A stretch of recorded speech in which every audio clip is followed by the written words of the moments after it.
70대 강남 부자들, 무엇이 달랐을까요?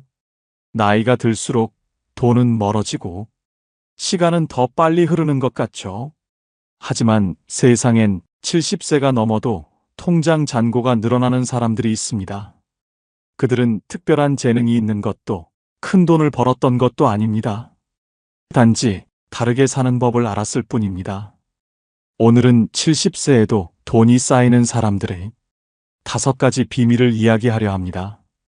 이건 복권도 비법도 아닙니다. 그저 평범한 사람들의 조용한 습관입니다. 돈보다 귀한 게 있습니다. 그건 시간입니다. 돈은 잃어도 다시 벌 수 있지만 시간은 한 번 흘러가면 돌아오지 않습니다. 그걸 깨달은 사람은 시간을 함부로 쓰지 않습니다.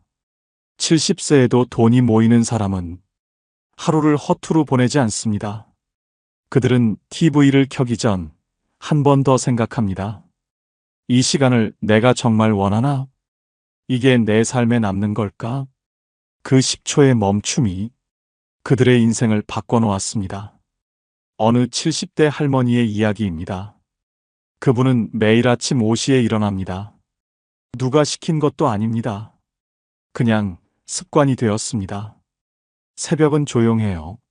세상이 아직 깨어나기 전 나만의 시간이 있죠. 그 시간에 무얼 하냐고 물으니 이렇게 답했습니다. 글을 쓰고 책을 읽고 가끔은 그냥 창밖을 봐요. 그게 다예요. 별거 아닌 것 같죠? 하지만 그 별거 아닌 시간이 20년을 쌓이니 36,000시간이 되었습니다. 그 시간 동안 그분은 300권이 넘는 책을 읽었고 자신만의 글쓰기 노트를 30권 채웠습니다. 그리고 그 노트가 지역 신문에 연재되기 시작했고 지금은 작은 수입이 됩니다. 누군가는 말합니다. 그건 재능이 있어서 그런 거죠. 아닙니다. 그분은 이렇게 말했습니다. 재능이 아니에요. 그냥 시간을 안 버렸을 뿐이에요. 우리는 하루에 얼마나 많은 시간을 흘려보낼까요? 스마트폰 통계를 보면 평균적으로 하루 34시간을 화면 앞에서 보냅니다. SNS 구경 30분, 뉴스 댓글 읽기 20분, 유튜브 영상 1시간, 의미 없는 메신저 확인 30분. 이렇게 쌓이다 보면 어느새 오후가 저녁이 되고 저녁이 밤이 됩니다. 그리고 잠들기 전 우리는 이렇게 생각합니다. 오늘 하루도 뭐 한 게 없네. 그게 당연합니다. 시간을 쓴 게 아니라 흘려보냈으니까요. 70세에도 돈이 쌓이는 사람은 다릅니다. 그들도 TV를 봅니다.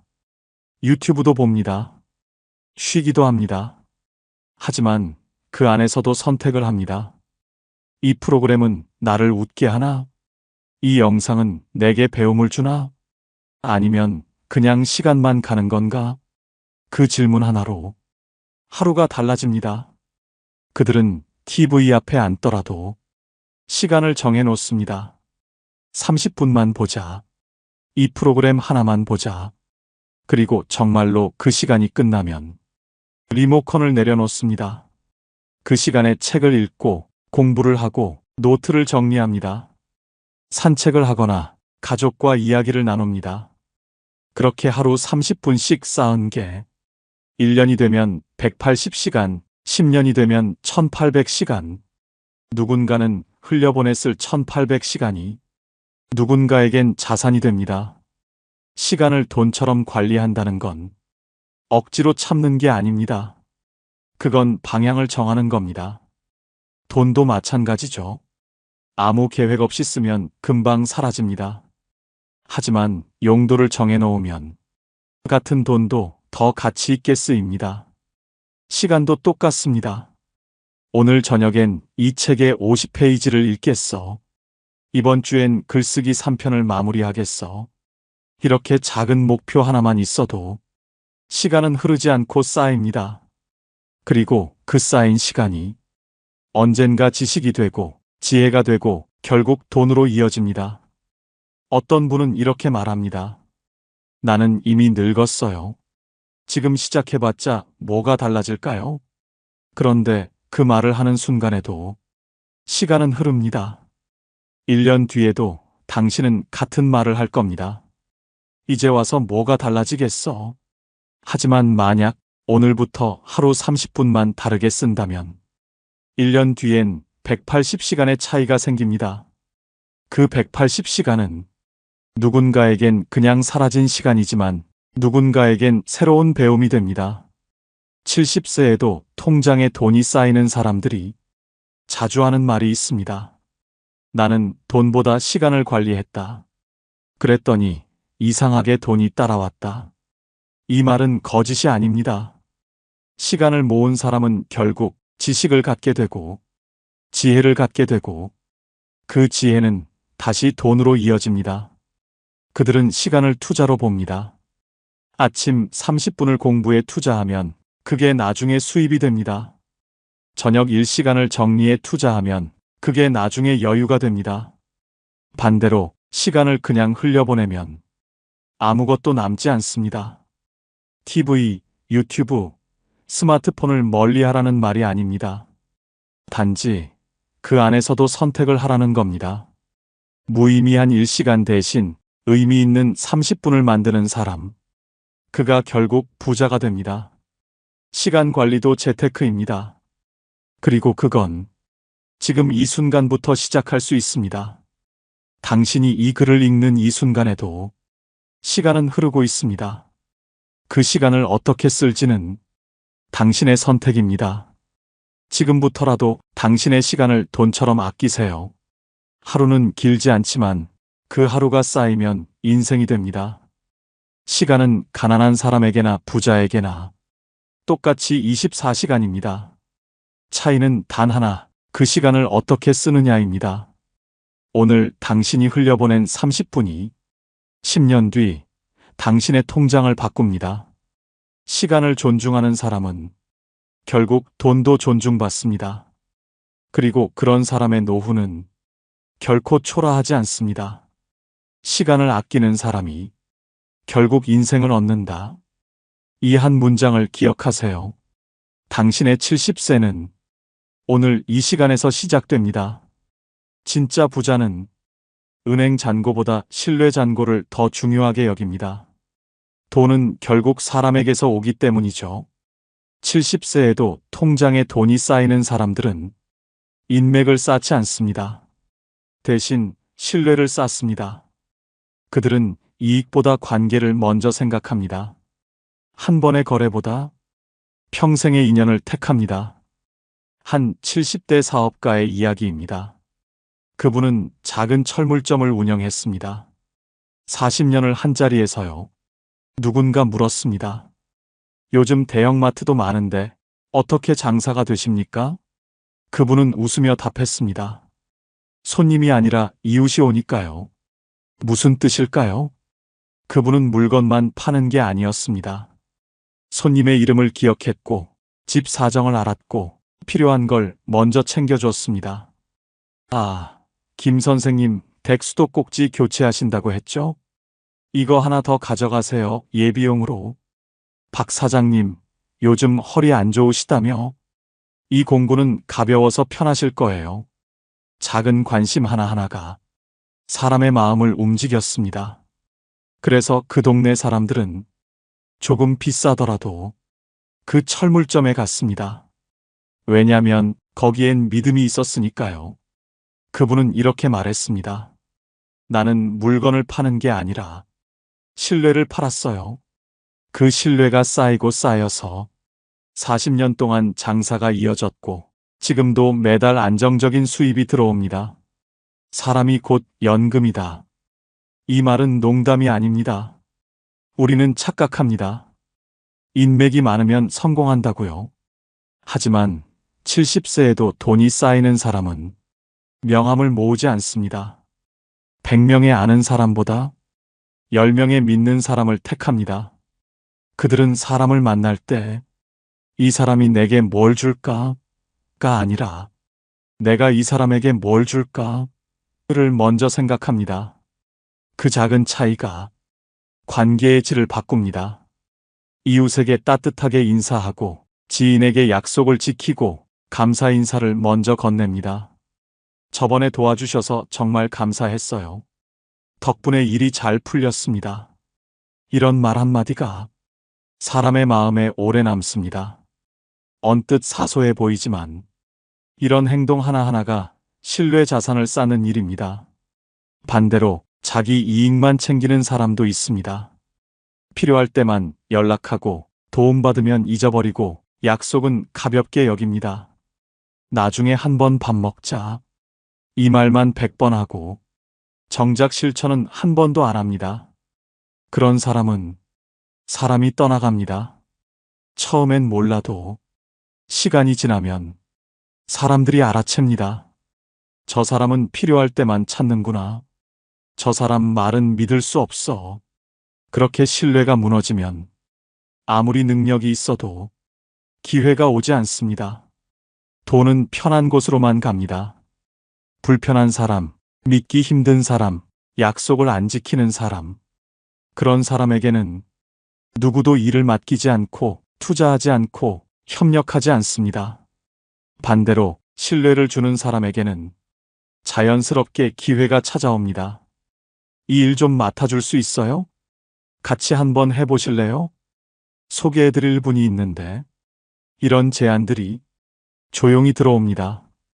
70세에도 돈이 모이는 사람은 좋은 관계를 투자로 봅니다. 커피 한 잔, 전화 한 통, 안부 인사 한마디. 이게 다 사람과의 이자입니다. 요즘 어떻게 지내세요? 건강은 괜찮으세요? 필요한 거 있으면 말씀하세요. 이 말들이 쌓여서 나중에 큰 도움이 됩니다. 누군가 힘들 때 손 내밀어주는 사람, 그 사람이 결국 부자로 늙습니다. 어떤 분은 말합니다. 나는 사교적이지 못해요. 사람 만나는 것도 어렵고요. 괜찮습니다. 사교적일 필요 없습니다. 진심이면 됩니다. 많은 사람을 만날 필요도 없습니다. 몇 사람이라도 진하게 대하면 됩니다. 중요한 건 숫자가 아니라 깊이입니다. 한 달에 한 번 소중한 사람에게 연락해 보세요. 안부를 묻고 근황을 나누고 관심을 표현하세요. 그게 전부입니다. 그 작은 습관이 5년, 10년 쌓이면 당신의 가장 큰 자산이 됩니다. 돈이 모인다는 건 결국 신뢰가 쌓였다는 뜻입니다. 사람을 잃지 않는 사람은 돈도 잃지 않습니다. 그리고 그 사람은 나이가 들수록 더 여유로워집니다. 왜냐면 어디서든 도움을 줄 사람이 있고 필요할 때 손 내밀 곳이 있으니까요. 그게 바로 진짜 노후 대비입니다. 저축 통장보다 사람이 더 든든한 연금입니다. 오늘 당신이 만든 작은 신뢰가 내일의 기회가 됩니다. 사람을 대할 때마다 기억하세요. 이 관계는 내 재산이다. 그 마음 하나로 당신의 70세는 외롭지 않고 통장은 비어 있지 않습니다. 신뢰는 하루에 쌓이지 않습니다. 하지만 하루하루 쌓이면 언젠가 무너지지 않는 성이 됩니다. 그 성이 당신을 지켜줍니다. 그리고 그 안에서 당신은 편안하게 늙어갑니다. 사람을 자산으로 여기는 사람, 그가 진짜 부자입니다. 돈이 모이지 않는 이유는 단순합니다. 들어오는 돈보다 나가는 돈의 방향을 모르기 때문입니다. 70세에도 통장에 돈이 쌓이는 사람들은 돈이 어디로 흘러가는지를 매일 확인합니다. 오늘 돈이 어디로 갔는가? 그게 나에게 남는 소비였는가? 이 두 가지 질문만으로도 인생이 달라집니다. 한 70대 할아버지의 이야기입니다. 그분은 30년 넘게 작은 노트 하나를 들고 다닙니다. 그 노트엔 매일의 지출이 빼곡히 적혀 있습니다. 커피 3,000원, 지하철 1,500원, 점심 8,000원. 처음엔 아내가 놀렸다고 합니다. 그렇게까지 해야 해? 하지만 그분은 웃으며 말했습니다. 이게 습관이 되니까 이상하게 돈이 새는 구멍이 보이더라고. 그분은 어느 날 깨달았습니다. 매일 오후 3시쯤 습관처럼 카페에 들렀다는 걸요. 커피 한 잔 4,500원. 별거 아닌 것 같았습니다. 하지만 한 달이면 13만 원, 1년이면 160만 원이었습니다. 커피가 나쁘다는 게 아니에요. 근데 그게 습관이었던 거죠. 진짜 마시고 싶어서가 아니라요. 그래서 일주일에 3번으로 줄였습니다. 그랬더니 한 달에 5만 원이 남았습니다. 1년이면 60만 원, 10년이면 600만 원입니다. 그들은 장부를 어렵게 쓰지 않습니다. 손에 쥔 노트 하나 혹은 휴대폰 메모장 하나면 충분합니다. 적는 이유는 절약이 아니라 방향을 보기 위해서입니다. 돈은 방향이 없으면 금세 흩어집니다. 길을 잃은 강물처럼 흘러가다 사라집니다. 하지만 흐름을 알면 그걸 다시 되돌릴 수 있습니다. 많은 사람이 이렇게 말합니다. 돈이 어디로 가는지 모르겠어요. 월급 들어오면 금방 사라져요. 그게 당연합니다. 방향을 모르니까요. 마치 구멍난 주머니에 물을 붓는 것과 같습니다. 아무리 부어도 차지 않습니다. 구멍을 막지 않는 이상요. 70세에도 돈이 쌓이는 사람은 그 구멍을 찾습니다. 배달 앱으로 새는 돈, 충동 구매로 새는 돈, 습관처럼 쓰는 돈. 이걸 하나하나 찾아냅니다. 그리고 그 구멍을 막는 게 아니라 흐름을 바꿉니다. 이 사람들은 돈을 줄이려는 게 아니라 흐름을 조절합니다. 예를 들어 택시를 타던 돈으로 주 1회 버스를 타고 그 차액을 저축합니다. 배달 음식 대신 집에서 간단히 해먹고 그 돈으로 한 달에 한 번 근사한 외식을 합니다. 이건 단순한 절약이 아니라 흐름의 수정입니다. 그들은 말합니다. 돈을 아끼는 게 아니라 돈이 흘러가는 길을 바꾼다. 이 말이 전부입니다. 돈은 우리가 가리키는 방향으로 갑니다. 눈이 향하는 곳, 손이 닿는 곳, 마음이 쓰이는 곳. 그게 결국 소비가 됩니다. 어떤 사람은 하루 종일 불안해서 필요하지도 않은 물건을 사며 위로받습니다. 온라인 쇼핑을 하면서 이것만 사면 기분이 나아질 거야 라고 생각합니다. 그런데 물건이 도착하면 기쁨은 5분이고 허무함은 일주일입니다. 그리고 카드 결제 문자가 오면 또다시 불안해집니다. 그 불안이 만든 소비가 결국 또 다른 불안을 낳습니다. 악순환입니다. 반대로 70세에도 돈이 쌓이는 사람은 감정보다 원칙으로 소비합니다. 필요해서 쓰는가? 습관이라서 쓰는가? 그걸 구분할 줄 압니다. 필요한 소비는 과감하게 합니다. 하지만 습관의 소비는 멈춥니다. 그리고 한 달에 한 번 지출표를 펼쳐놓고 스스로 묻습니다. 이건 정말 내 삶에 남았는가?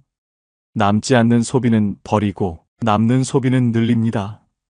돈은 줄이는 것이 아니라 남는 걸 늘리는 것입니다. 한 70대 여성분의 이야기입니다. 그분은 60대 초반까지만 해도 돈이 늘 부족했습니다. 어디로 가는지도 모르게 돈이 사라졌어요.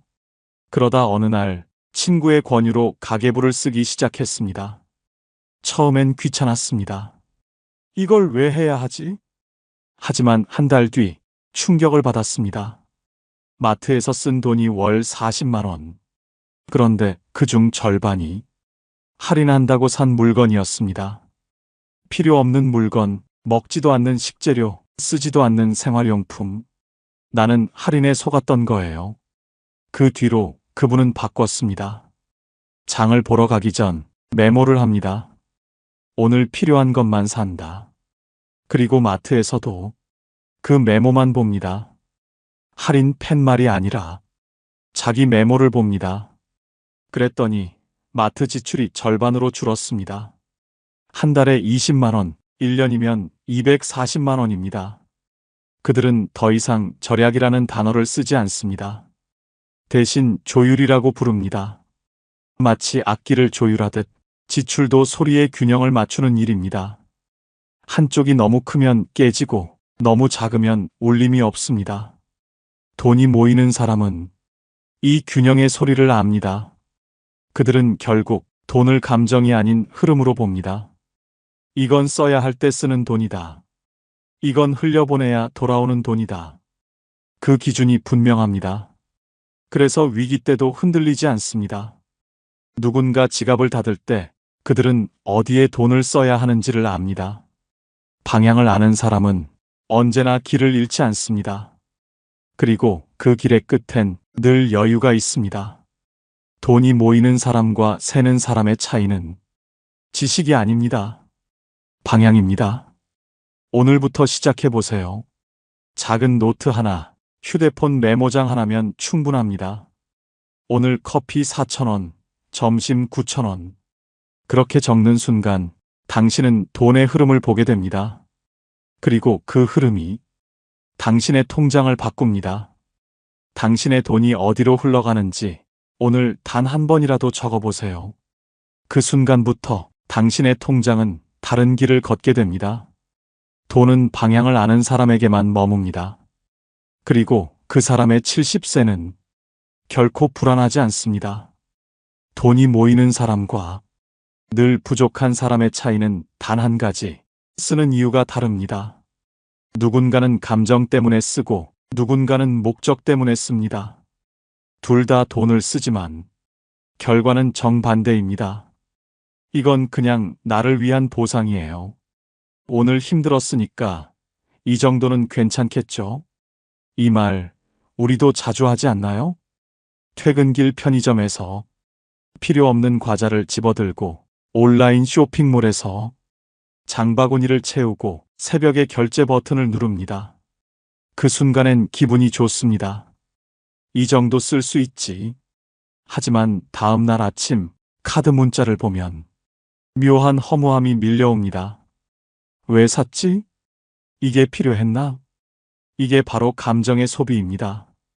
기분을 달래기 위해, 스트레스를 풀기 위해, 외로움을 채우기 위해 돈을 쓰는 순간엔 위로가 됩니다. 하지만 그 위로는 5분입니다.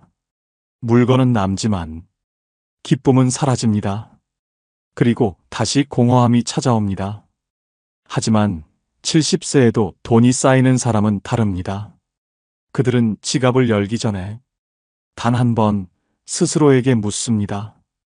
이건 진짜 필요한가? 이 소비는 나를 행복하게 하나? 아니면 잠깐 기분만 달래주나? 그 3초의 멈춤이 그들의 인생을 지켜줍니다. 한 70대 남성분의 이야기입니다. 그분은 젊었을 때 돈을 많이 벌었습니다. 하지만 쓰는 것도 많았습니다. 스트레스 받으면 술 마시고, 화나면 물건 사고, 외로우면 밤새 배달 음식 시켰어요. 그렇게 10년을 살았더니 통장엔 아무것도 남지 않았습니다. 50대가 되어서야 깨달았습니다. 나는 돈으로 감정을 풀고 있었구나. 그 뒤로 바꿨습니다. 지갑을 열기 전 꼭 3초를 멈춥니다. 이게 진짜 필요한가? 아니면 그냥 기분 때문인가? 기분 때문이면 다른 방법을 찾습니다. 산책을 하거나 친구에게 전화하거나 책을 읽습니다. 그랬더니 신기하게도 돈이 모이기 시작했습니다. 필요한 소비는 남고 감정의 소비는 사라집니다. 그 단순한 차이가 10년 뒤 통장의 차이를 만듭니다. 이들은 소비를 억누르지 않습니다. 대신 방향을 잡습니다. 예를 들어 새 옷이 사고 싶을 때 정말 필요한 건 옷이 아니라 기분 전환일 때가 많습니다. 옷장엔 입을 옷이 충분한데 새 옷을 보면 마음이 끌립니다. 이거 입으면 기분이 좋아질 거야. 하지만 사고 나면 입는 건 여전히 예전 옷입니다.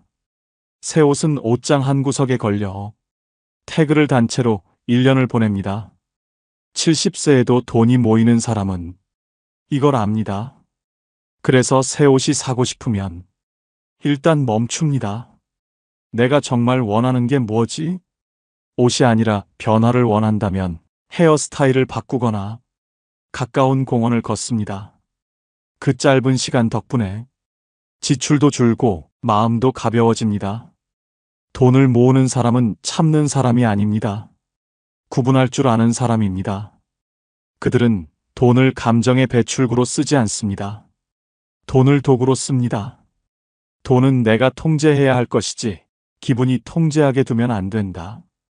이게 그들의 철칙입니다. 이런 사람은 작은 소비에도 이유가 있습니다. 누군가에게 선물을 사도 그 안에 의미가 있습니다. 이분이 요즘 허리가 안 좋으시다 했지. 이 방석이 도움이 될 거야. 소비가 낭비가 아니라 관계의 표현이 됩니다. 반면 쓰는 이유가 불분명한 사람은 항상 후회로 끝납니다. 새벽 2시에 산 물건, 할인한다고 산 2+1 상품, 나중에 쓸 거야 하며 산 도구들. 결제할 땐 합리적인 것 같았는데 받아보면 필요 없습니다. 카드 결제 문자 한 통에 묘한 허무함이 따라오죠. 돈이 모이는 사람은 그 허무함이 싫어서 처음부터 묻습니다. 이건 나를 채우는 소비인가, 비우는 소비인가? 채우는 소비는 이렇습니다. 건강을 위한 식재료, 지식을 위한 책, 마음을 위한 여행, 관계를 위한 선물. 이런 소비는 금방 사라지지 않습니다. 몸과 마음에 남습니다. 반대로 비우는 소비는 이렇습니다. 남에게 보이기 위한 명품, 습관적으로 시키는 배달, 쌓이기만 하는 물건들. 이런 건 순간뿐입니다. 기쁨은 짧고 후회는 깁니다. 그들은 비우는 소비를 점점 줄입니다. 그리고 대신 채우는 소비를 늘립니다. 똑같이 10만 원을 써도 한쪽은 남고 한쪽은 사라집니다. 한 70대 여성분은 이렇게 말했습니다. 나는 이제 쓸만한 것에만 써요. 뭐가 쓸만한 건가요? 1년 뒤에도 후회 안 할 것들이요. 그 기준이 명확합니다. 건강검진 비용, 쓸만함. 가족과의 여행, 쓸만함. 좋은 책 한 권, 쓸만함. 하지만 충동적으로 산 옷, 후회함. 필요 없는 건강식품, 후회함. 보지도 않는 구독 서비스, 후회함. 그들은 이렇게 말합니다. 돈은 써야 할 때 쓰는 게 아니라 쓸만한 데 써야 한다. 그 한 문장이 그들의 노후를 바꿨습니다. 결국 돈은 쓰는 순간에 그 사람의 방향을 보여줍니다. 어디에 쓰는가? 누구를 위해 쓰는가? 왜 쓰는가? 그 답을 분명히 아는 사람이 끝까지 여유를 지킵니다. 돈은 흘러가는 에너지입니다. 방향이 선명할수록 그 에너지는 다시 돌아옵니다. 감정으로 쓴 돈은 허공으로 사라지지만 목적으로 쓴 돈은 다시 당신에게 돌아옵니다. 오늘 당신이 쓴 그 한 번의 소비가 당신의 내일을 바꿉니다. 지갑을 열기 전 단 한 번만 멈춰서 물어보세요. 나는 왜 이 돈을 쓰려 하는가? 이게 나를 채우는가, 비우는가? 그 한마디가 당신의 통장을 살립니다. 70세의 여유로운 사람은 쓰는 이유가 분명한 사람입니다. 그들은 감정이 아니라 원칙으로 씁니다.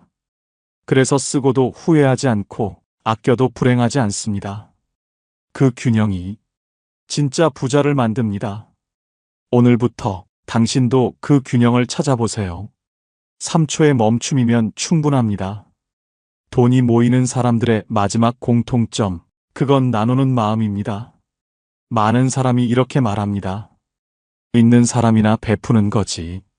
하지만 아닙니다. 70세에도 통장에 돈이 쌓이는 사람은 많아서 주는 게 아니라 주기 때문에 다시 모입니다. 그들은 이렇게 말합니다. 돈은 쌓을 때보다 흐를 때 빛난다. 이 말이 참 깊죠. 돈은 돌지 않으면 썩습니다. 흐르는 강물처럼 흘러야 맑고 흘러야 생명이 깃듭니다. 한 70대 할머니의 이야기입니다. 그분은 평범한 식당을 운영했습니다. 큰 돈을 번 적은 없습니다. 하지만 매달 수입의 일부를 따로 떼어놓았습니다. 이건 나눔 돈이에요. 그 돈으로 무얼 하냐고 물으니 이렇게 답했습니다. 동네 독거노인분들께 반찬을 만들어 드려요. 한 달에 4분 정도요. 큰 돈은 아닙니다. 한 분당 2만 원 정도의 재료비. 하지만 그 작은 베풀미 20년을 이어졌습니다. 그리고 신기한 일이 생겼습니다. 이상하게도 장사가 안 되는 적이 없어요. 어려울 때도 위기 때도 항상 손님이 끊이지 않았죠. 우연일까요? 그분은 이렇게 말했습니다. 우연이 아닐 거예요. 나누면 돌아와요. 꼭 돈으로가 아니어도 뭔가로 돌아옵니다. 그들은 베품을 의무로 하지 않습니다. 습관으로 합니다. 매달 정해진 금액의 일부를 누군가에게 나누거나 도움을 줍니다. 누구는 아이들 학비 일부를, 누구는 어려운 이웃에게 반찬 한 끼를. 작지만 꾸준합니다. 이건 단순한 선행이 아닙니다. 돈의 순환을 만드는 지혜입니다. 주는 사람은 자신이 가진 걸 보게 됩니다. 나도 누군가를 도울 만큼은 있구나. 그 깨달음이 감사함을 만듭니다. 받는 사람은 세상에 아직 따뜻함이 남아있음을 느낍니다. 누군가 나를 생각해 주는구나. 이 따뜻한 순환이 결국 그 사람의 삶으로 돌아옵니다. 이상하게도 도움을 주면 나도 도움이 생겨요. 이건 경험한 사람만 아는 법칙입니다. 베풀면 신비하게 돌아옵니다. 돈으로 돌아오기도 하고, 기회로 돌아오기도 하고, 때로는 마음의 평안으로 돌아옵니다. 그리고 그 평안이 다시 건강과 행복을 만듭니다. 돈이 모이는 사람은 돈을 끝이 아니라 수단으로 봅니다. 누군가의 기쁨을 만들고 누군가의 삶을 밝히는 도구. 그게 진짜 돈의 쓰임입니다. 베풀수록 더 모이는 이유는 단순합니다. 나눌 줄 아는 사람은 돈을 두려워하지 않습니다. 그들은 돈이 떠나도 불안하지 않습니다. 왜냐하면 그 돈이 돌아서 돌아온다는 걸 알기 때문입니다. 그래서 여유가 생깁니다. 그 여유가 또 새로운 기회를 부릅니다. 많은 사람이 이렇게 말합니다. 나도 여유가 생기면 베풀고 싶어요. 하지만 그 말은 거꾸로입니다. 베풀어야 여유가 생깁니다. 적은 돈이라도 나누는 습관을 가진 사람은 마음이 풍요로워집니다. 나는 줄 수 있는 사람이야. 그 생각이 자신감을 만들고 자신감이 기회를 만듭니다. 반대로 아무리 많아도 나누지 않는 사람은 늘 부족함을 느낍니다. 더 모아야 해. 아직은 안 돼. 그 불안이 결국 돈을 움켜쥐게 만들고 움켜쥔 돈은 흐르지 못해 빛을 잃습니다. 돈은 결국 마음의 온도를 따라갑니다. 차가운 마음에는 머물지 못하고 따뜻한 마음엔 오래 머뭅니다.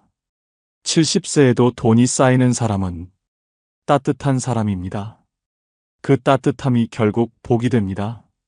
어떤 분은 이렇게 말합니다. 나는 돈이 많지 않은데 어떻게 베풀어요? 베풀문 액수가 아닙니다. 1,000원짜리 하나라도 진심을 담아주면 그게 베풀입니다. 거창할 필요 없습니다. 엘리베이터에서 만난 이웃에게 따뜻한 인사 한마디, 어려운 친구에게 커피 한 잔 사주기, 힘든 사람에게 시간 내서 이야기 들어주기. 이것도 다 베풀입니다. 돈만 베푸는 게 아닙니다. 시간도, 관심도, 마음도 베풀 수 있습니다. 중요한 건 나누려는 마음입니다. 그 마음을 가진 사람은 이미 부자입니다. 주는 자가 받는다. 이 단순한 진리를 실천하는 사람, 그가 바로 진짜 부자입니다. 오늘부터 시작해보세요. 작은 금액이라도 한 달에 한 번 누군가를 위해 써보세요. 어려운 이웃에게, 의미 있는 단체에, 도움이 필요한 사람에게. 그 순간 당신의 돈은 더 이상 숫자가 아니라 따뜻함이 됩니다. 그리고 그 따뜻함이 언젠가 당신에게 돌아옵니다. 70세의 여유로운 사람은 나눌 줄 아는 사람입니다. 그들의 통장엔 돈이 있고 그들의 마음엔 평안이 있습니다. 그게 진짜 부자입니다. 돈을 쌓기만 하는 사람은 늙어서 외롭지만 돈을 나누는 사람은 늙어서도 따뜻합니다. 당신은 어떤 70세를 맞이하고 싶나요? 오늘 작은 베풀 하나가 당신의 미래를 바꿉니다. 주는 자가 받습니다. 그리고 받은 자는 다시 줍니다. 그 순환 속에서 진짜 풍요가 시작됩니다. 이제 우리는 5가지 비밀을 알게 되었습니다. 시간을 돈처럼 쓰고 사람을 자산으로 대하고 돈의 방향을 알고 쓰는 이유를 분명히 하며 마지막으로 나눌 줄 아는 사람. 이 5가지를 지키는 사람은 70세에도 통장에 돈이 쌓입니다. 돈은 단순한 숫자가 아닙니다. 그 사람의 삶의 태도이자 세상을 대하는 자세입니다. 나이 때문이 아닙니다. 늦었다는 말은 없습니다. 지금부터라도 습관을 바꾸면, 생각을 바꾸면 당신의 통장은 다시 채워집니다. 오늘부터 하루 10분 시간을 아끼고 사람을 소중히 대하고 돈의 흐름을 살피세요. 그게 당신의 인생을 지키는 가장 현실적인 복지입니다. 70세의 여유는 오늘 하루의 선택에서 시작됩니다. 당신의 작은 변화가 10년 뒤 큰 차이를 만듭니다. 이 영상이 마음에 닿았다면 좋아요, 구독으로 함께 해주세요. 여러분의 삶이 여유롭고 따뜻하길 바랍니다. 요즘엔 실버타운 안 갑니다. 이 말 단순한 유행이 아닙니다. 한때는 노후의 로망이었죠. 비싼 돈 내고 들어가면 편하게 살 줄 알았어요. 하지만 지금 진짜 부자들은 그 길을 가지 않습니다. 그들은 이미 새로운 노후 주거를 선택했습니다. 비싸지만 이유가 있는 곳, 요양원보다 품격 있고 실버타운보다 자유로운 곳. 오늘은 그곳의 정체를 끝까지 함께 알아보겠습니다. 예전엔 실버타운이 인생의 목표였죠. 나중에 돈 모아서 실버타운 들어가자. 자식한테 짐 안 되고 편하게 살 수 있잖아. 이런 말들 익숙하시죠? 1990년대 후반부터 2010년대까지 실버타운은 성공한 노후의 상징이었습니다. 광고에서도 늘 행복한 노년의 모습을 보여줬어요. 골프장, 수영장, 헬스장, 도서관. 여기 들어오면 인생 2막이 시작됩니다 라는 문구와 함께요. 그때만 해도 실버타운은 특별한 사람들만 갈 수 있는 곳이었어요. 경제적 여유가 있고 건강하고 자녀에게 부담 주기 싫은 어르신들. 그런 분들이 선택하는 품격 있는 노후의 상징이었죠. 하지만 막상 들어가 보면 현실은 다릅니다. 입주 보증금 수천만 원, 월 생활비 200만 원에서 300만 원. 어떤 곳은 1억 원 이상의 보증금에 월 400만 원이 넘는 곳도 있어요. 그 정도 돈이면 호텔에서 살겠네? 라고 생각하실 수 있지만 실상은 호텔과는 거리가 멉니다. 그런데 문제는 돈이 아닙니다. 비싼데 불편하고 편리한데 외롭다는 거예요. 실제로 실버타운에 입소했던 한 70대 여성분은 이렇게 말했습니다. 처음엔 좋았어요. 밥 차려주고 청소해주고. 그런데 3개월 지나니까 답답하더라고요. 내가 뭘 하고 싶어도 정해진 시간에만 되고 누구랑 친해지고 싶어도 다들 문 닫고 살아요. 아침 먹고 방 들어가면 저녁까지 아무도 안 만나요. 한 건물 안에 수백 명이 살아도 대화 한마디 없는 날이 많아요. 복도에서 마주쳐도 고개만 끄덕이고 지나갑니다. 같은 식당에서 밥을 먹어도 각자 자기 테이블에만 앉아요. 왜일까요? 실버타운은 관리에 초점이 맞춰져 있기 때문입니다. 효율적으로, 안전하게, 깔끔하게. 하지만 그 안에 사람 사는 냄새는 없어요. 식사 시간은 정해져 있고 외출은 신고해야 하고 방문객도 제한되는 경우가 많습니다. 손주가 놀러와도 30분 이상 머물 수 없는 곳도 있어요. 관리되는 삶은 편하지만 삶의 온기가 없습니다. 게다가 건강이 나빠지면 더 큰 문제예요. 실버타운은 기본적으로 건강한 노인을 대상으로 합니다. 치매가 오거나 거동이 불편해지면 결국 요양병원이나 요양원으로 옮겨야 해요. 그럼 여기서 지불한 보증금은요? 다시 구해야 하는 거예요? 네, 맞습니다. 실버타운은 건강할 때만 머무를 수 있는 곳이에요. 진짜 돌봄이 필요해지는 순간 다시 길을 나서야 합니다. 한 80대 남성분은 이런 경험을 털어놨어요. 아내가 치매 초기 진단을 받았어요. 그런데 실버타운 측에서 퇴소 통보를 하더라고요. 다른 입주민들에게 피해가 간다면서요. 우리 부부가 10년을 살았는데 하루아침에 쫓겨난 기분이었어요. 이런 현실을 알게 된 사람들은 더 이상 실버타운을 꿈꾸지 않습니다. 차라리 집에 있다가 정말 필요할 때 요양원 가는 게 낫지 않나? 아니면 아예 처음부터 돌봄까지 가능한 곳을 찾아야 하나? 실제로 최근 몇 년 사이 실버타운 평균 입주율은 눈에 띄게 낮아졌습니다. 한때 대부분 만실에 가까웠지만 최근에는 공실이 늘었다는 현장 얘기가 이어지고 있어요. 반면 문의는 여전히 많습니다. 그런데 사람들이 묻는 질문이 달라졌어요. 혹시 아프면 어떻게 되나요?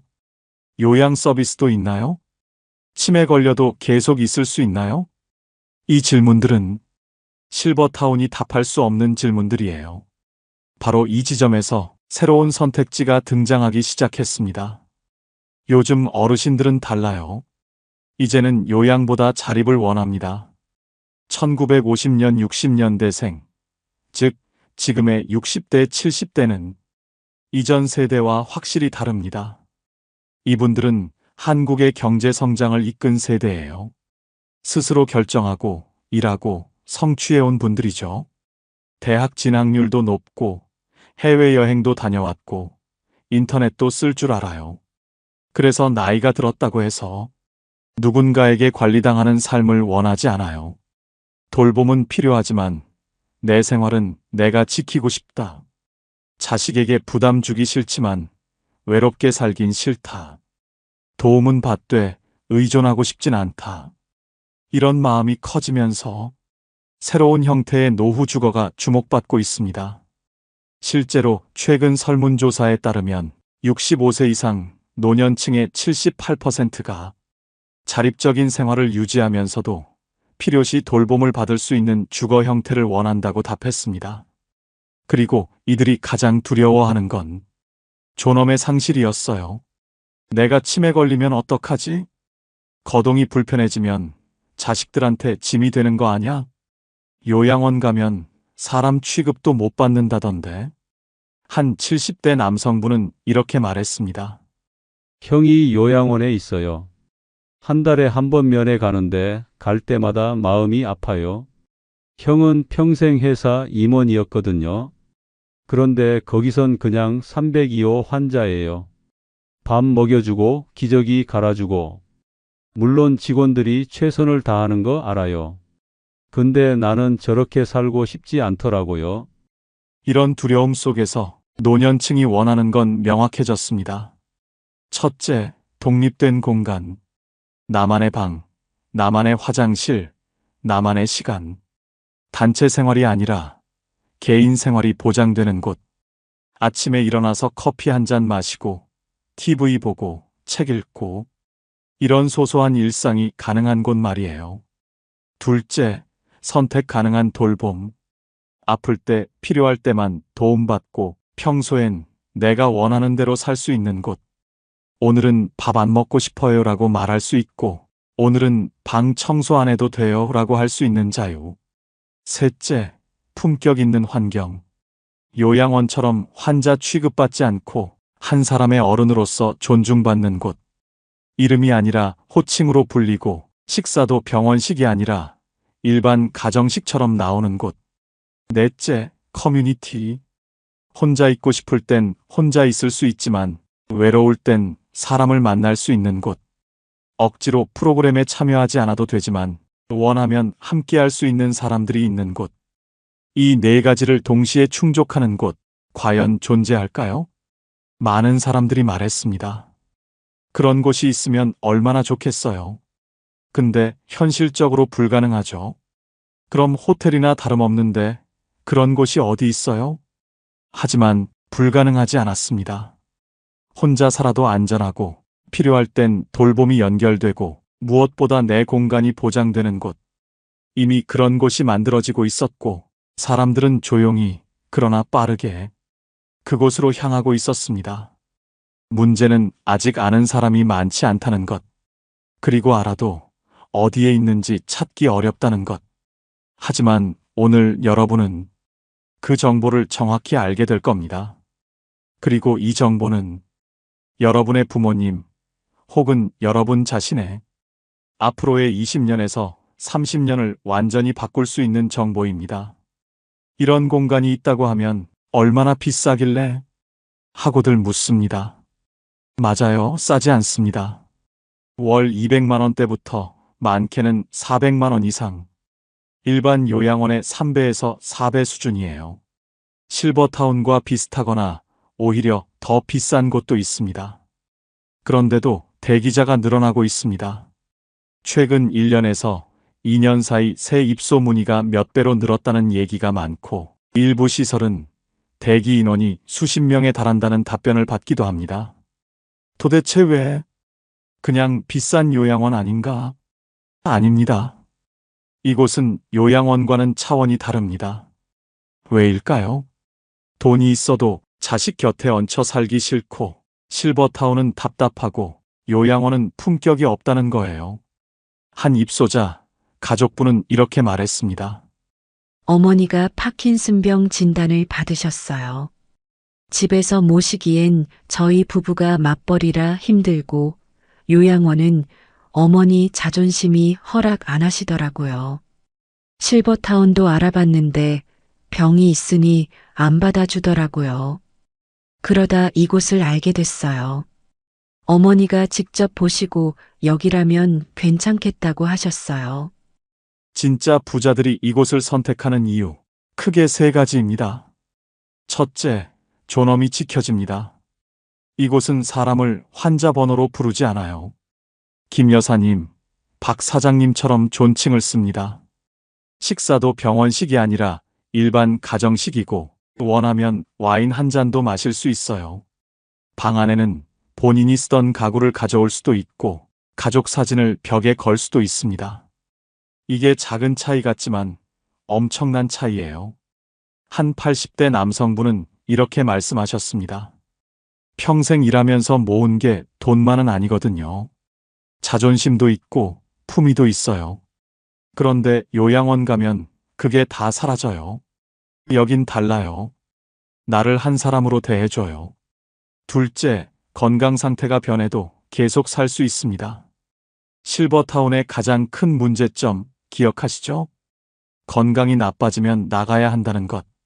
하지만 이곳은 다릅니다. 처음 입소할 때는 건강했어도 시간이 지나 치매가 오거나 거동이 불편해져도 그대로 머물 수 있어요. 왜냐하면 이곳은 처음부터 돌봄을 전제로 설계된 공간이거든요. 간호사가 24시간 상주하고 요양보호사가 각 유닛을 담당합니다. 한 70대 여성분의 이야기입니다. 남편이 뇌졸중으로 쓰러졌어요. 한쪽이 마비됐죠. 그런데 여기선 재활 치료도 받고 식사 보조도 받으면서 계속 같은 방에서 지낼 수 있었어요. 저도 옆 유닛에 있으니까 매일 남편 보러 갈 수 있고요. 만약 일반 실버타운이었으면 남편은 요양병원 가고 저는 혼자 남았을 거예요.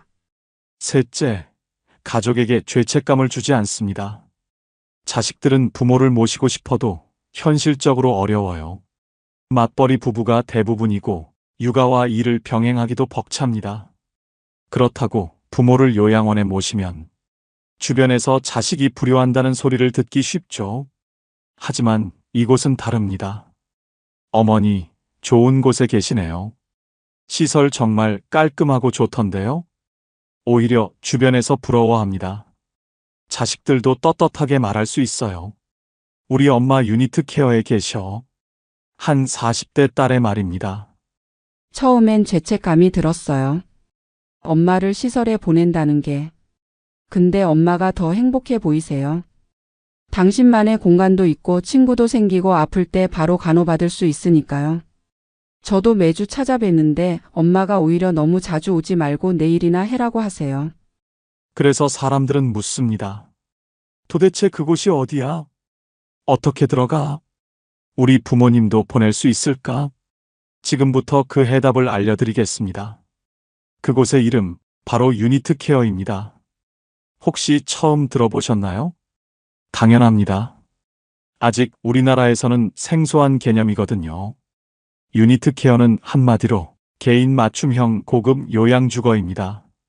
한 사람 혹은 부부 단위로 유닛이라 불리는 독립된 공간에서 생활하고 필요할 땐 전문 돌봄 인력이 바로 옆에 있습니다. 호텔 같은 개인실, 요양 같은 돌봄 시스템, 이 두 가지를 완벽히 결합한 신개념 노후 주거입니다. 사실 유니트 케어는 북유럽에서 시작된 개념이에요. 스웨덴, 덴마크, 네덜란드 같은 나라에서는 이미 1990년대부터 이런 형태의 요양주거가 표준이 되었습니다. 이들 나라는 노인도 한 사람의 인간으로서 존엄하게 살 권리가 있다는 철학을 바탕으로 대형 요양원 대신 소규모 유닛형 시설을 만들기 시작했어요. 그 결과는 놀라웠습니다. 입소자들의 삶의 질이 크게 향상되었고 치매 증상도 느리게 진행되었으며 가족들의 만족도도 월등히 높았어요. 우리나라는 2023년부터 보건복지부 주도로 유니트 케어 시범 사업을 시작했습니다. 노인 돌봄의 패러다임을 바꾸자. 시설 중심이 아니라 사람 중심으로. 이런 목표 아래 시작된 사업이에요. 그렇다면 유니트 케어는 구체적으로 어떤 곳일까요? 우선 유닛이라는 개념을 이해해야 합니다. 유닛은 독립된 거주 공간이에요. 작게는 10제곱미터에서 크게는 20제곱미터 이상. 각 유닛에는 다음과 같은 것들이 갖춰져 있습니다. 마이너스 침대와 옷장이 있는 개인 침실, 마이너스 독립된 화장실과 샤워실, 마이너스 작은 냉장고와 수납 공간, 마이너스 TV와 인터넷, 마이너스 응급호출벨, 마이너스 온도 조절 장치. 여기까지 보면 그냥 원룸 아닌가? 라고 생각할 수 있어요. 하지만 차이는 여기서부터 시작됩니다. 각 유닛 밖에는 공용 공간이 있어요. 보통 10개에서 15개 유닛이 하나의 클러스터를 이룹니다. 이 클러스터마다 마이너스 공용 거실, 마이너스 식당, 마이너스 작은 주방, 마이너스 세탁실, 마이너스 간호 스테이션, 이 갖춰져 있어요. 그리고 가장 중요한 것, 각 클러스터마다 전담 요양보호사가 배치됩니다. 이게 일반 요양원과의 결정적 차이예요. 일반 요양원은 요양보호사 1명이 수십 명을 담당하지만 유니트 케어는 1명이 10명에서 15명만 담당합니다. 한 요양보호사의 이야기입니다. 예전 요양원에서는 1명이 30명을 봤어요. 밥 먹이고 기저귀 갈고 약 챙기기도 벅찼죠. 근데 여기선 10명만 봐요. 그러니까 한 분 한 분 이름도 외우고 좋아하는 음식도 알고 어제 기분이 어땠는지도 기억할 수 있어요. 이게 진짜 돌봄이더라고요. 또한 유니트 케어는 의료진이 상주하는 곳이 많습니다. 간호사는 24시간 대기하고 필요시 의사가 방문합니다. 물리치료사, 작업치료사, 영양사도 함께 일해요. 그래서 입소자가 갑자기 아파도 바로 대응할 수 있습니다. 한 입소자 가족의 말입니다. 아버지가 새벽에 갑자기 가슴 통증을 호소하셨대요. 간호사가 바로 달려가서 응급처치하고 119 부르고 병원까지 동행했어요. 만약 집에 혼자 계셨으면 큰일 날 뻔했죠. 이처럼 유니트 케어는 집 같은 편안함과 병원 같은 안전함을 동시에 제공하는 공간입니다. 그래서 사람들은 말합니다. 이런 곳이 진짜 노후 주거지. 유니트 케어의 가장 큰 특징은 자유로운 돌봄이에요. 실버타운과 뭐가 다를까요? 이 질문이 가장 많이 들어옵니다. 둘 다 비싸잖아요. 둘 다 개인실 있잖아요. 그럼 뭐가 달라요? 결정적인 차이, 지금부터 하나씩 알려드리겠습니다. 첫 번째 차이는 건강이 나빠져도 계속 살 수 있습니다. 실버타운의 가장 큰 문제, 기억하시죠? 건강할 때만 머물 수 있다는 것. 치매가 오면 나가야 합니다. 거동이 불편해지면 나가야 합니다. 병원 입원이 잦아지면 역시 나가야 합니다. 한 실버타운 입소자의 경험담입니다. 남편이 파킨슨병 진단을 받았어요. 처음엔 괜찮았는데 점점 악화됐죠. 그러다 실버타운 측에서 통보가 왔어요. 다른 입주민 분들께 불편을 드릴 수 있어 퇴소 권고합니다라고요. 우리 부부 8년 살았는데 결국 나와야 했어요. 하지만 유니트 케어는 정반대예요. 각 유닛에는 침실, 욕실, TV, 냉장고, 응급벨이 모두 설치돼 있고 24시간 간호인력과 요양보호사가 상주합니다. 처음 입소할 때 건강했어도 시간이 지나 치매가 오거나 거동이 불편해져도 그대로 머물 수 있어요. 왜냐하면 처음부터 돌봄을 전제로 설계된 공간이니까요. 한 유니트 케어 입소자, 가족의 말입니다. 어머니가 처음 입소하실 땐 건강하셨어요. 그런데 2년 뒤 치매 초기 진단을 받으셨죠.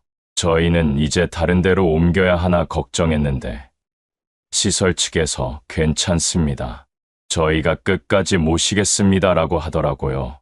지금은 치매가 좀 더 진행됐지만 같은 방에서 편안히 지내세요. 두 번째 차이는 의료 서비스가 기본입니다. 실버타운에는 의료진이 없어요. 간호사가 있는 곳도 있지만 상주하지 않습니다. 아프면 본인이 알아서 병원 가야 해요. 혹은 가족이 데려가야 하죠. 심야에 갑자기 아프면 119 불러야 합니다. 하지만 유니트 케어는 다릅니다. 간호사가 24시간 상주하고 필요시 의사가 방문합니다. 물리치료사, 작업치료사도 있어요. 새벽에 갑자기 가슴이 아파도 응급벨 누르면 2분 안에 간호사가 달려옵니다. 한 입소자의 경험담이에요. 새벽 3시에 갑자기 숨이 안 쉬어지더라고요. 응급벨 눌렀더니 간호사분이 바로 오셨어요. 산소 포화도 재고, 혈압 재고 바로 응급처치 하셨죠? 그리고 119 부르고 병원까지 동행해 주셨어요. 만약 실버타운이었으면 혼자 전화기 찾느라 허둥댔을 거예요. 세 번째 차이는 소규모 커뮤니티가 형성됩니다. 실버타운은 보통 대규모예요. 한 건물에 200명, 300명씩 살아요. 그러다 보니 얼굴은 마주쳐도 이름은 모르는 사람이 대부분이죠. 복도에서 스쳐 지나가고 식당에서 마주쳐도 인사만 하고 각자 방으로 돌아갑니다. 사람은 많은데 외롭다. 실버타운 입소자들이 가장 많이 하는 말이에요. 하지만 유니트 케어는 10명에서 15명이 하나의 가족 단위로 생활합니다. 공용 거실도 아늑하고 식당도 가정집 식당처럼 작아요. 매일 같은 사람들과 얼굴 보고 자연스럽게 이야기 나누고 생일이면 함께 축하해주죠. 한 입소자, 어르신의 이야기입니다. 예전 실버타운에선 300명이 살았어요. 근데 친한 사람 하나 없었죠. 여긴 우리 유닛에 12명 살아요. 다 가족 같아요. 아침에 어제 잘 주무셨어요? 부터 시작해서 저녁에 내일 또 봐요까지. 이게 진짜 사는 거더라고요.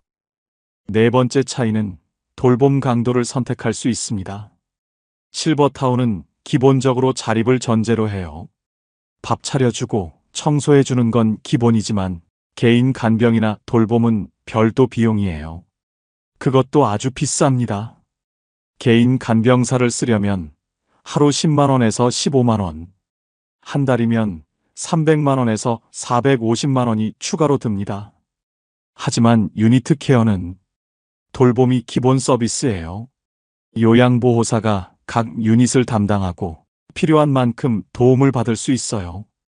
오늘은 혼자 씻을 수 있으면 혼자 씻고, 내일은 힘들면 도움받고, 식사도 마찬가지예요.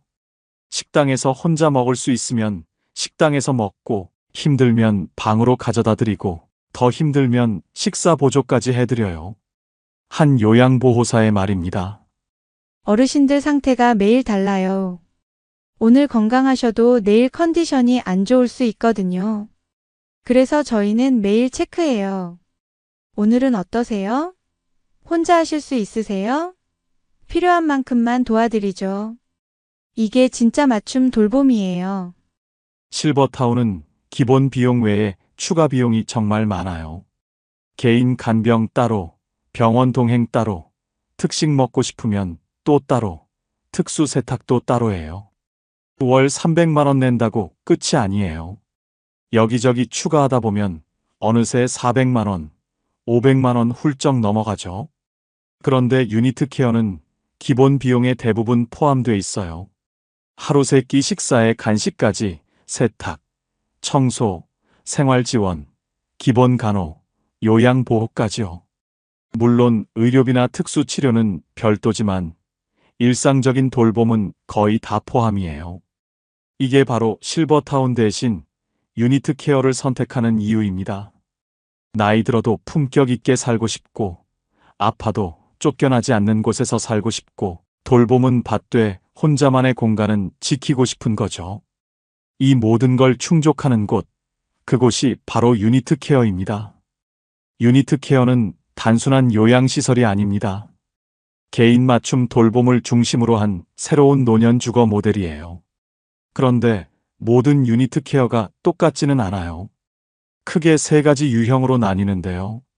각자 건강 상태와 경제적 여건에 따라 선택할 수 있어요. 하나씩 살펴볼게요. 첫 번째는 요양병원 부설형 유니트 케어예요. 이름 그대로 요양병원 안에 만들어진 유니트 케어죠. 의료진이 상주하고요. 재활치료랑 간호 중심의 돌봄을 제공합니다. 여기는 누가 들어갈 수 있냐면요. 장기요양 등급 1등급에서 5등급을 받은 분들만 입소할 수 있어요. 장기요양 등급이 뭔지 모르시는 분들 많으실 텐데요. 국민건강보험공단에서 평가하는 돌봄 필요도 등급이에요. 쉽게 말하면 얼마나 돌봄이 필요한지 판정하는 거죠. 1등급이 가장 중증이고요. 5등급이 가장 경증입니다. 요양병원 부설형의 가장 큰 장점은 뭐냐면요. 요양보험이 적용된다는 거예요. 그래서 본인 부담금이 상대적으로 적습니다. 월 60만 원에서 150만 원 정도. 물론 등급이랑 소득 수준에 따라 달라지긴 하지만요. 일반 유료 요양병원보다는 훨씬 저렴해요. 한 가족분이 이런 이야기를 하셨어요. 아버지가 뇌졸중으로 쓰러지셨대요. 한쪽 팔다리를 못 쓰시게 됐죠. 장기요양 1등급 판정받고 유니트 케어 요양병원에 입소하셨답니다. 월 비용은 120만 원 정도 나오는데요. 개인실에서 지내시고 매일 재활치료 받으시고 간호사분들이 24시간 케어해 주신대요. 일반 요양병원이었으면 다인실에서 지내셨을 거래요. 두 번째는 요양원형 유니트 케어입니다.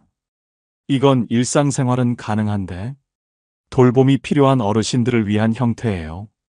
역시 장기요양 등급자만 들어갈 수 있고요. 요양보호사가 상주하면서 24시간 케어가 기본으로 제공됩니다. 요양병원 부설형이랑 뭐가 다르냐면요. 의료보다는 생활 돌봄에 더 초점이 맞춰져 있어요. 병원 같은 느낌보다는 집 같은 느낌이 더 강하죠. 식사 도움, 목욕 도움, 화장실 이용 도움, 이런 일상생활 지원이 중심이에요. 비용도 요양보험이 적용되니까 본인 부담이 크지 않아요. 월 80만 원에서 180만 원 정도인데요. 등급과 시설에 따라 차이가 있어요. 일반 요양원과 비슷한 수준이지만 환경은 훨씬 좋죠. 한 입소자분 이야기를 들어보니까요. 어머니가 치매 진단을 받으셨대요. 집에서 모시기엔 24시간 돌봄이 필요해서 어려웠고요. 그래서 유니트 케어 요양원에 모셨는데 다인실이 아니라 개인 공간에서 지내시니까 훨씬 안정적이시래요. 같은 유닛에 사시는 분들이랑도 친해지셔서 가족처럼 지내신답니다. 세 번째가 바로 자립형 고급 주거형 유니트 케어예요. 이게 최근에 진짜 부자들이 몰리는 곳으로 주목받고 있는 형태예요. 앞에 두 가지랑 결정적으로 다른 점이 있어요. 요양 등급이 없는 건강한 노년층도 입소할 수 있다는 거죠. 쉽게 말하면요, 아직 건강한데 미리 들어가서 사는 거예요. 호텔식 생활과 전문 돌봄을 동시에 누릴 수 있고요. 나중에 건강이 나빠져도 계속 그곳에서 살 수 있어요. 그런데 이 자립형은 전액 자비 부담이에요. 요양보험 적용이 안 돼요. 그래서 비용이 확 올라가죠. 1인실은 월 170만 원에서 300만 원대, 부부실은 250만 원에서 400만 원 이상입니다. 여기엔 뭐가 포함되냐면요. 식사, 세탁, 청소, 간식, 생활지원 서비스가 다 포함돼요. 의료랑 간병은 필요할 때 별도로 청구되고요. 그러니까 한 달 총 비용은 평균 250만 원에서 400만 원 이상 보시면 돼요. 와, 진짜 비싸네요. 네, 맞아요. 비쌉니다. 실버타운이랑 비슷하거나 더 비싼 수준이에요. 그런데도 사람들이 몰리는 이유가 있어요. 실버타운은 건강할 때만 있을 수 있잖아요. 아프면 나가야 하고요. 그런데 여기는 한번 들어가면 건강이 나빠져도 계속 있을 수 있어요. 요양보호사가 상주하니까 돌봄도 받을 수 있고요. 간호사도 24시간 있으니까 응급 상황에도 바로 대응할 수 있고요. 한 70대 부부분 사례를 말씀드릴게요. 부부가 함께 자립형 유니트 케어에 입소하셨대요. 월 비용은 350만 원 정도 나온답니다. 비싸긴 한데요. 두 분 다 건강하실 때 미리 들어가신 거예요. 지금은 편하게 지내시다가 나중에 누가 먼저 아파도 같은 곳에서 계속 함께 있을 수 있으니까 안심이 되신대요. 자녀분이 이런 말씀을 하시더라고요. 부모님 두 분 모시려면 집에서는 도저히 불가능하고요. 그렇다고 따로 떨어뜨려 놓을 수는 없잖아요. 실버타운은 나중에 건강 나빠지면 나가야 하니까 불안하고요. 그래서 처음부터 돌봄까지 가능한 이곳을 선택했어요. 비용은 부담되지만 마음의 평화를 얻었어요. 이게 바로 돈이 있어도 실버타운 대신 유니트 케어를 선택하는 이유입니다. 비싸지만 그만큼의 품격과 관리가 따라오고요. 무엇보다 끝까지 그곳에서 살 수 있다는 안정감. 이게 가장 큰 매력이에요. 자, 이제 가장 중요한 질문이죠. 그래서 유니트 케어가 도대체 어디에 있어요? 우리 부모님도 보낼 수 있나요? 지금 들으실 내용은 2025년 10월 기준 보건복지부 공식 자료를 바탕으로 정리한 현황입니다. 정확한 정보니까 잘 들어주세요. 현재 보건복지부의 공식 유니트 케어 시범 사업은 전국 7개 시설에서 총 11개 유니트가 운영 중입니다. 뭐야, 겨우 11개밖에 안 돼요? 네, 맞아요. 아직 많지 않아요. 그중 경기도가 4개소로 가장 많고요. 그 외에 전북, 전남, 충남 지역에서도 1차 시범 사업이 진행 중입니다. 이 시설들은 모두 노인요양병원이나 요양원 부설 형태로 운영되고 있으며 2024년 7월부터 실제 입소가 이루어지고 있어요. 그러니까 지금 시점에서 실제로 사람들이 살고 있는 곳이에요. 한 입소자 가족분 이야기를 들어봤어요. 작년 여름에 경기도에 있는 유니트 케어 시설의 어머니를 모셨어요. 처음엔 반신반의했는데 가보니까 정말 달랐어요. 개인실도 깔끔하고 간호사분들도 친절하시고 무엇보다 어머니가 편안해 하시더라고요. 그런데 중요한 소식이 하나 더 있어요. 2025년 7월부터는 2차 유니트 케어 시범 사업이 시작될 예정이에요. 약 20개 유니트가 새로 선정되어 현재보다 2배 가까이 늘어날 계획입니다. 그럼 지금 신청하면 되나요? 잠깐만요. 여기서 주의하셔야 할 게 있어요. 지금 시점인 10월 기준으로는 2차 시설이 아직 본격 운영되진 않았고요. 선정 및 준비 단계에 있습니다. 즉, 현재는 1차 시범 사업 11개 유니트가 운영 중이고 내년부터는 본격적으로 전국 확대가 이루어질 예정이에요. 그럼 우리 지역에는 없는데 어떡하죠? 이게 지금 많은 분들이 겪는 어려움이에요. 서울에는 아직 공식 시범 사업 시설이 없고요. 부산, 대구, 인천 같은 대도시에도 없어요. 그래서 경기도나 다른 지역으로 알아보시는 분들이 많습니다. 한 서울 거주자분은 이렇게 말씀하셨어요. 서울에 살지만 부모님은 경기도 유니트 케어에 계세요. 처음엔 멀어서 걱정했는데 1시간이면 가니까 괜찮더라고요. 주말마다 찾아뵙고 평일엔 영상통화로 얼굴 봐요. 멀어도 좋은 환경에 계시는 게 마음이 편해요. 그리고 또 하나 알아두셔야 할 게 있어요. 공식 시범 사업 외에도 민간에서 운영하는 유니트 케어형 시설들이 조금씩 생기고 있어요. 이런 곳들은 보건복지부 시범 사업은 아니지만 유니트 케어 개념을 도입해서 운영하는 곳들이에요. 당연히 전액 자비 부담이고요. 비용도 더 비싼 편이에요. 하지만 선택지가 많지 않으니까 이런 곳들도 알아보시는 분들이 계세요. 그럼 어떻게 찾아요? 일단 가장 확실한 방법은 보건복지부나 국민건강보험공단 홈페이지에 올라온 유니트 케어 시범사업 공지문을 확인하는 거예요. 거기엔 참여기관 이름과 주소, 연락처가 전부 공개되어 있습니다. 참여시설 목록을 확인하셨다면 해당 시설에 직접 전화로 문의하시면 됩니다. 현재 입소 가능 여부, 대기 상황, 비용 등을 상담받으실 수 있어요. 입소하려면 어떻게 해야 하나요? 일단 장기요양 등급이 필요한 곳은 먼저 등급 신청을 하셔야 해요. 국민건강보험공단에 장기요양 인정 신청을 하시면 직원이 방문해서 평가를 해요. 그리고 등급이 나오면 해당 시설에 직접 연락해서 입소 가능 여부를 문의하시면 됩니다. 자립형 고급 주거형은 등급 없이도 입소 가능하지만 이건 전액 자비라서 비용 부담이 크죠. 그리고 솔직히 말씀드리면요. 지금은 시설 자체가 많지 않아서 입소가 쉽지 않을 수 있어요. 각 시설마다 상황이 다르니까 직접 문의해 보시는 게 가장 확실합니다. 이제 유니트 케어는 요양의 개념을 넘어 노년의 자립과 품격을 함께 담는 새로운 노후 주거 모델로 자리 잡고 있습니다. 아직은 시작 단계예요. 시설도 많지 않고 알려지지도 않았죠. 하지만 빠르게 확대되고 있어요. 내년이면 20개 유니트가 더 생기고 그 다음 해면 더 많이 생길 거예요.